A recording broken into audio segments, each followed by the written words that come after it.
Di video sebelumnya ada yang bertanya, pertanyaannya bagus.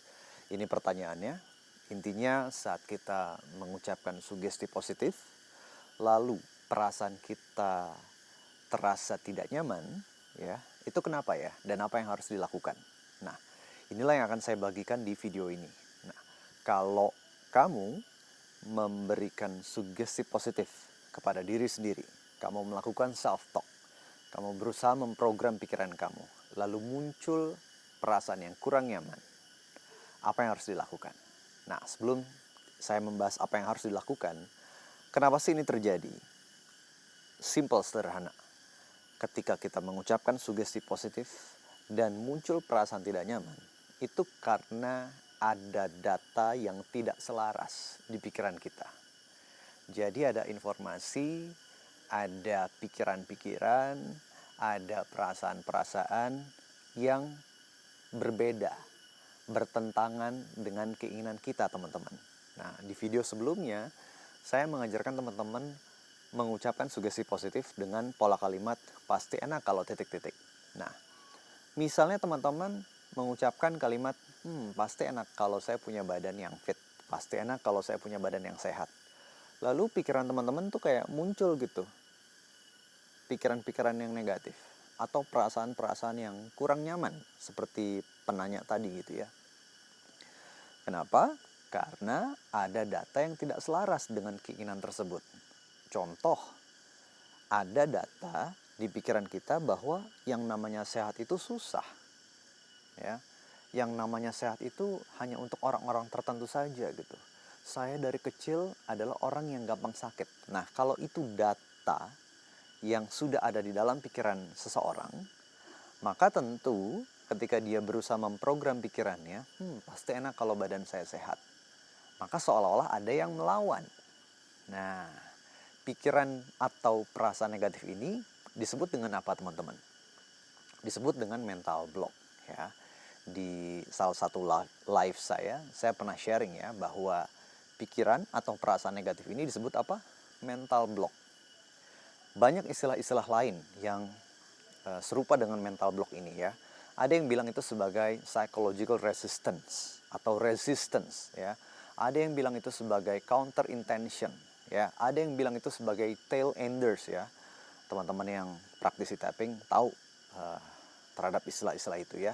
Nah, intinya mental block, tail enders, counter intention, psychological resistance atau resistance itu atau limiting belief itu, nah ya, banyak istilahnya. Itu adalah pikiran atau perasaan yang negatif. Nah, artinya ketika tadi nih kamu mengucapkan pasti enak kalau badan saya sehat, and then perasaannya tidak nyaman, itulah mental block yang harus kita atasi ya. Kalau kita mau mencermati isi pikiran kita, itu pasti ketemu. Misalnya tadi, kita dari dulu itu selalu punya data atau program pikiran yang namanya sehat itu susah. Saya dari kecil ini orangnya gampang sakit. Nah, begitu kita menyadari pikiran tersebut, nah tugas kita adalah mengubah ya, mengubah data yang negatif tadi menjadi data positif yang ingin kita inginkan. Kita melakukan perubahan mindset. Perubahan mindset ini kita bisa lakukan dengan self-talk yang di video sebelumnya saya lakukan. Kalau kita punya data, dari dulu saya orangnya gampang sakit, ya tinggal diubah. Ucapkan apa? Pasti enak kalau saya adalah orang yang selalu sehat.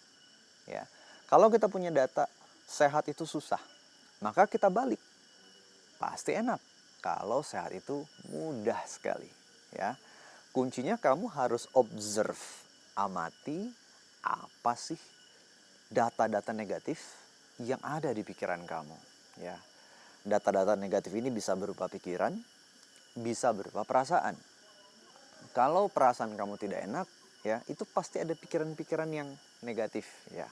Baik itu kamu sadari maupun tidak kamu sadari. That's why ketika kamu mengucapkan sugesti positif, coba. And then maksud saya adalah ketika kamu ucapkan sugesti positif, lalu muncul perasaan tidak nyaman, coba deh kamu amati. Pikiran apa yang terlintas? Kalau pikiran yang terlintas, oh susah punya badan sehat, itu yang kita ubah. Ya pasti enak kalau mudah gitu ya. Terus kalau misalnya pikirannya adalah, saya nggak akan pernah bisa sembuh dari penyakit saya. Nah itu diubah. Pasti enak kalau saya bisa sembuh 100% dari penyakit saya. Misalnya seperti itu ya. Jadi apapun belief kamu percayanya kamu nggak bisa sembuh, sehat itu susah, sehat itu harus ketergantungan obat-obatan, atau apalagi sehat itu harus berupaya dengan setengah mati. Wah kayaknya saya berat sekali ya, harus sehat itu harus olahraga, harus makan sehat segala macam. Itu diubah ya. Pasti enak kalau saya bisa bebas ketergantungan dari obat-obatan. Pasti enak kalau saya bisa sehat tanpa mengandalkan zat-zat tersebut. Pasti enak kalau saya sehat dengan cara yang mudah. Pasti enak kalau saya senang olahraga. Pasti enak kalau saya senang makan makanan yang lebih sehat. Ya. Itulah fungsinya kita melakukan self-talk. Self-talk ini bukan hanya dilakukan untuk set intention saja, untuk menetapkan niat saja. Tetapi ketika kamu, kapanpun kamu mengamati ada pikiran-pikiran yang negatif itu muncul, maka lakukan self-talk tersebut. Jadi kapanpun ada pikiran-pikiran yang bertentangan dengan keinginan kamu, disitulah kamu melakukan pemrograman pikiran. Kamu lakukan self-talk ya. Pasti enak kalau gini-gini. Pasti enak kalau gini-gini. Pasti enak kalau kayak gini-gini ya. Nah, cara melakukan self-talk ini ya bisa kamu lakukan tanpa melakukan tapping ya. Kamu sedang duduk-duduk gitu ya di teras rumah atau di dekat alam seperti sekarang gitu ya, sambil jalan-jalan santai, ataupun kamu melakukan sambil tapping, itu boleh saja ya. Tips dari saya adalah lakukan dalam kondisi pikiran yang rileks ya. Jadi kalau kamu sekarang lagi tegang ya, tarik nafas dulu ya, rileks dulu. Mungkin kamu nyeruput kopi kamu dulu atau nyeruput teh kamu dulu, boleh ya. Kamu jalan-jalan sebentar atau kamu mandi dulu gitu ya, dalam kondisi yang mungkin habis pulang kerja stressful, mandi dulu sebentar, perasaannya enak, and then ucapin self talknya ya.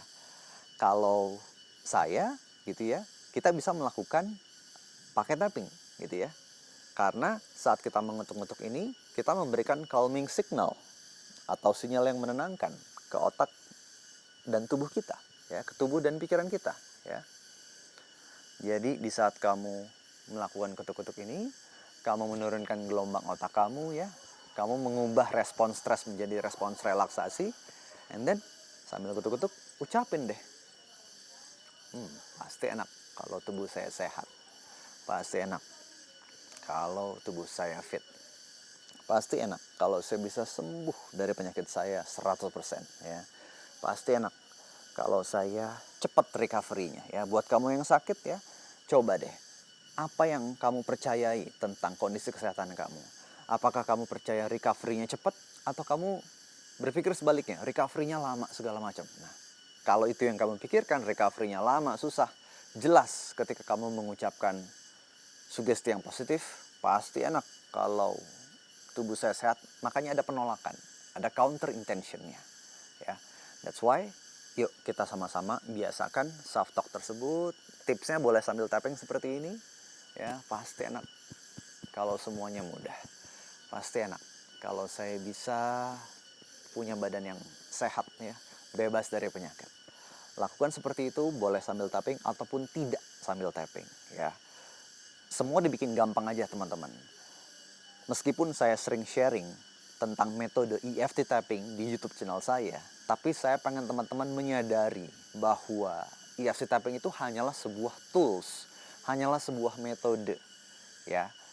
Boleh kita pakai, nggak dipakai pun nggak apa-apa ya, karena kita bisa memprogram pikiran kita pakai tapping ataupun tidak pakai tapping ya. Kadang-kadang ada belief bahwa wah, kita tuh harus pakai hipnoterapi dulu atau harus pakai metode apa dulu, atau harus meditasi dulu gitu ya, baru bisa memprogram pikiran kita. No. Kita bisa memprogram kondisi pikiran kita dalam kondisi apapun. Kita bisa memprogram pikiran kita dalam kondisi apapun gitu ya. Memang dengan tapping lebih mudah. Memang dengan hipnoterapi lebih mudah ya. Dengan metode-metode tertentu lebih mudah. Tapi bukan berarti kita nggak bisa nih. Kita lagi duduk-duduk nih sambil ngeteh gitu ya, terus kita ngucapin, pasti enak kalau masa depan saya semakin cerah. Pasti enak kalau pekerjaan saya, karir saya, bisnis saya semakin maju ke depannya.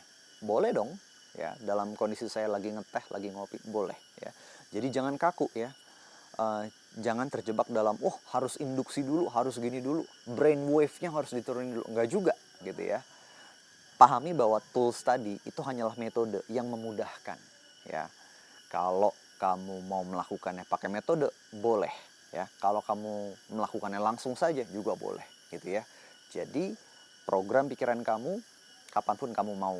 Satu lagi, ya, kadang-kadang banyak ya orang yang berpendapat bahwa memprogram pikiran itu cuma ada dua, cuma waktu bangun tidur, ya, sama waktu pas mau tidur di malam hari, ya. Menurut saya ini adalah something yang kurang tepat, teman-teman, ya. Kalau kita cuma punya dua waktu tersebut gitu ya, katanya ini waktu yang paling efektif memprogram pikiran kita. Terbatas sekali gitu. Padahal kita bisa pagi, siang, sore, malam, kapanpun kita mau, kita bisa memprogram pikiran kita, ya.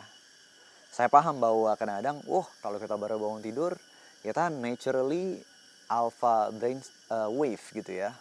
Gelombang otaknya alpha. Atau pas mau tidur sama seperti itu. Gelombangnya gelombang alpha dominan gitu. Tapi enggak.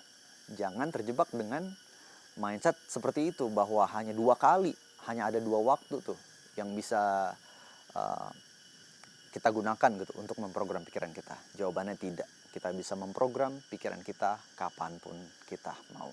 Semoga menjawab pertanyaan yang tadi, ya, dan lakukan pemrograman pikiran, ubah mindset kamu kapanpun kamu mau. Sampai jumpa di video-video saya berikutnya. Bye-bye.